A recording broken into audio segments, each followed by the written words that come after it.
आज हम जंतु ऊतक के बारे में जानेंगे। जब हम सांस लेते हैं तो ऑक्सीजन अपने शरीर के अंदर ले जाते हैं। ऑक्सीजन को हमारे फेफड़े से हमारी कोशिकाओं तक पहुंचाने का कार्य रक्त द्वारा किया जाता है।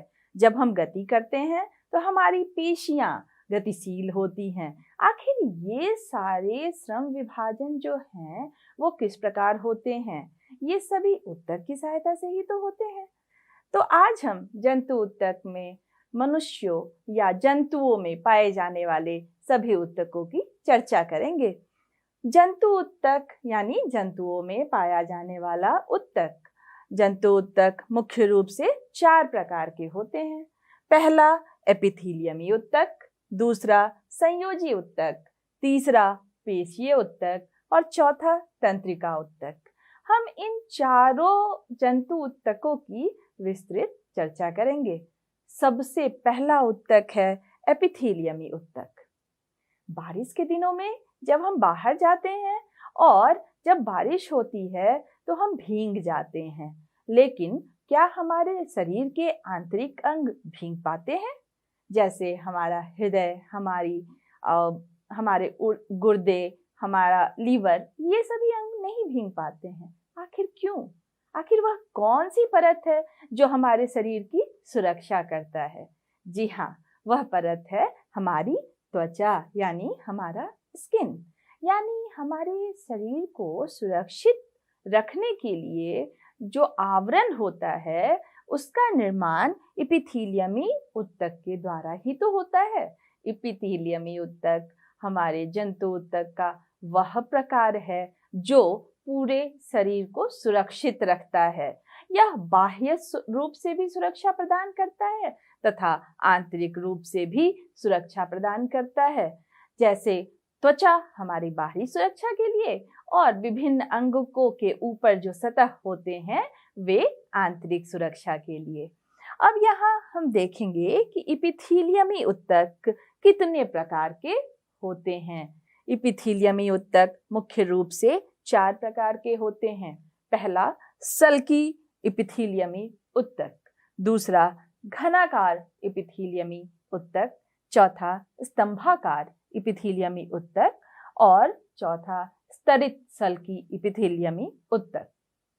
पहला सल्की एपिथीलियमी ऊतक, यह मुख्य रूप से आहार नली, मुंह के आस्तर और रक्त नलिकाओं में पाया जाता है। सल्की, इसकी संरचना कुछ जैसा टाइल्स होता है ना, टाइल्स या पेवमेंट, वैसा ही होता है। एक के बाद एक टाइल्स को जैसे हम जोड़ते हैं और ऊपरी सतह का निर्माण करते हैं, ठीक उसी तरह से हमारे शरीर के ऊपरी सतह का निर्माण सल्की एपिथीलियमी ऊतक द्वारा होता है। दूसरा एपिथीलियमी ऊतक घनाकार एपिथीलियमी ऊतक होता है जो आंत के भीतरी आस्तर में पाया जाता है। साथ ही साथ कभी कभी घनाकार एपिथीलियमी ऊतक में ही ग्रंथियों का भी निर्माण होता है। यानी हमारे शरीर में जितने भी स्रवन होते हैं वो ग्रंथियों में सुरक्षित रहते हैं और ग्रंथियां बनी होती हैं घनाकार एपिथीलियमी ऊतक के द्वारा। यह अवशोषण तथा स्रवन का भी काम करते हैं। जैसे हमारे दीर्घरोम के दीवारों में भी यह पाया जाता है, जहां वह अवशोषण का कार्य करता है, वहीं ग्रंथियों का भी निर्माण करता है। तीसरे प्रकार का जो एपिथीलियमी ऊतक है वह है स्तंभाकार एपिथीलियमी ऊतक। हमारी श्वास नली में यह ऊतक पाया जाता है। जब हम सांस लेते हैं तो वहां यह स्तंभाकार यानी इसकी जो लंबाई होती है वह अधिक होती है, स्तंभ के आकार की होती है और कभी कभी इसके ऊपर पक्षमाभ यानी सीलिया जैसे स्ट्रक्चर भी पाए जाते हैं। जैसे हमारे श्वास नली में पाए जाने वाले जो स्तंभाकार एपिथीलियमी ऊतक होते हैं उसके ऊपर पक्षमाभ पाए जाते हैं ताकि आसानी से वायु का गमन नीचे हो सके। तो यह था स्तंभाकार एपिथीलियमी ऊतक जो श्वास नली के दीवारों का निर्माण करता है। अंत में स्तरित सल्की एपिथीलियम जो हमारी त्वचा का निर्माण करता है। स्तरित का मतलब होता है विभिन्न स्तरों में, यानी एक से अधिक स्तर इसका होता है। यह सल्की एपिथेलियम ही अगर एक के बाद एक स्तर का निर्माण करे तो उसे सल्की एपिथेलियम कहते हैं। हमारी त्वचा जो होती है उसमें नियमित रूप से टूट फूट देखा जाता है और स्तरित सल्की एपिथेलियमी ऊतक जो स्तर में होती है, अगर पहला ऊपर का स्तर हट भी गया तो नीचे के स्तर सुरक्षा के लिए उपस्थित होते हैं। तो इस प्रकार एपिथेलियमी ऊतक के बारे में आप सभी समझ गए होंगे कि यह मुख्य रूप से स्तर तथा बाहरी और आंतरिक सतह का निर्माण करती हैं। यह जैसे सल्की एपिथेलियम वायु की कुपिकाओं में भी पाया जाएगा, रक्त नलिकाओं में भी पाया जाएगा, त्वचा में भी पाया जाएगा, श्वास नलिकाओं में भी, सभी जगहों पे एपिथेलियमी ऊतक पाए जाते हैं जो हमारे शरीर को सुरक्षित रखते हैं। अगला जो जंतु ऊतक हम जानेंगे वह है संयोजी ऊतक, जिसे कनेक्टिव टिश्यू भी कहा जाता है। जब किसी भवन का निर्माण होता है तो ईंटों को हम जब एक दूसरे के ऊपर रखते हैं तो उसे सीमेंट और बालू से जोड़ा जाता है। अगर हमारे शरीर में हड्डियां ना हो तो क्या हो, शायद हम ऑक्टोपस की तरह लगेंगे, बिल्कुल चपटे। तो संयोजी ऊतक, जिसका इंग्लिश में जिसे हम कनेक्टिव टिश्यू कहते हैं, इसका अर्थ ही होता है कि ये हमारे बॉडी को कनेक्ट करता है, यानी शरीर के पदार्थों को एक स्थान से दूसरे स्थान तक ले जाने का कार्य भी संयोजी ऊतक करता है। हमारे शरीर को निश्चित आकृति भी संयोजी ऊतक ही प्रदान करता है, यहाँ तक कि हमारे शरीर को बाहरी गर्मी और ठंड से भी संयोजी ऊतक ही बचाता है तथा संवहन का कार्य भी संयोजी ऊतक के द्वारा ही किया जाता है। संयोजी ऊतक मुख्य रूप से 5 प्रकार के होते हैं। पहला, रक्त।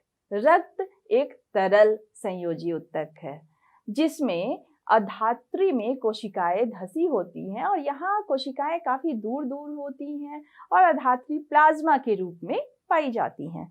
रक्त में मुख्य रूप से 2 पदार्थ पाए जाते हैं, पहला प्लाज्मा और दूसरा रक्त कणिकाएं। प्लाज्मा इसके लिक्विड भाग का निर्माण करती हैं और उनके अंदर ये रक्त कणिकाएं उपस्थित होती हैं। रक्त कणिकाएं मुख्य रूप से 3 प्रकार की होती हैं, आरबीसी, डब्ल्यूबीसी और प्लेटलेट्स। आरबीसी, हमारे रक्त का रंग लाल होता है क्योंकि उसमें आरबीसी यानी लाल रक्त कणिकाएं पाई जाती हैं। लाल रक्त होना सिर्फ यह हमारे खून का लाल होना यह सिर्फ इसका कार्य नहीं है, बल्कि रक्त के अंदर हीमोग्लोबिन पाया जाता है जो आरबीसी में ही पाया जाता है और हीमोग्लोबिन हमारे शरीर में ऑक्सीजन तथा कार्बन डाइऑक्साइड का वहन करता है। तो आरबीसी का कार्य क्या है? ऑक्सीजन तथा आरबीसी ऑक्सीजन तथा कार्बन डाइऑक्साइड को एक स्थान से दूसरे स्थान तक ले जाना। दूसरा रक्त कणिका का भाग है WBC यानी व्हाइट ब्लड कार्पसेल्स यानी श्वेत रक्त कणिकाएं। ये श्वेत रक्त कणिकाएं, अभी कोविड के टाइम में हम बार बार इम्यूनिटी सिस्टम की चर्चा करते हैं यानी प्रतिरक्षा तंत्र। यह जो प्रतिरक्षा तंत्र हमारे शरीर में बनता है यह WBC के द्वारा ही तो बनाया जाता है। WBC हमारे शरीर में प्रतिरक्षा तंत्र का निर्माण करता है जो हमें बीमारियों से लड़ने की शक्ति प्रदान करता है। तीसरा रक्त कणिका का जो भाग है वह है प्लेटलेट्स। प्लेटलेट्स जब कहीं कट जाता है, कटने के बाद रक्त का स्रवण होता है और कुछ समय के बाद वह खून का बहना रुक जाता है क्योंकि वहां थक्का जम जाता है। तो यह जो रक्त का थक्का जमता है उसे जमाने का कार्य प्लेटलेट्स के द्वारा ही किया जाता है। तो इस प्रकार से रक्त के 2 भाग थे, प्लाज्मा और रक्त कणिकाएं। यह हमारा पहला संयोजी ऊतक है जो तरल रूप में पाया जाता है और जो पदार्थों को एक स्थान से दूसरे स्थान तक ले जाने में मदद करता है। रक्त ना सिर्फ ऑक्सीजन और कार्बन डाइऑक्साइड का वहन करता है बल्कि पचे हुए भोजन और अपशिष्ट पदार्थों को भी शरीर में एक स्थान से दूसरे स्थान तक ले जाने में सहायता प्रदान करता है। अब संयोजी ऊतक के अगले भाग के रूप में हम देखते हैं कंकाली संयोजी ऊतक। जो हमारे शरीर को संरचना प्रदान करता है। यह कंकाली संयोजी ऊतक दो प्रकार के होते हैं, अस्थि और उपास्थि। अस्थि अस्थि वह संयोजी ऊतक है जिसकी अधात्री बहुत कठोर होती हैं। यहाँ इनकी अधात्री कैल्शियम तथा फास्फोरस से मिलकर बनी होती है। अस्थि को ही तो हम इंग्लिश में बोन कहते हैं।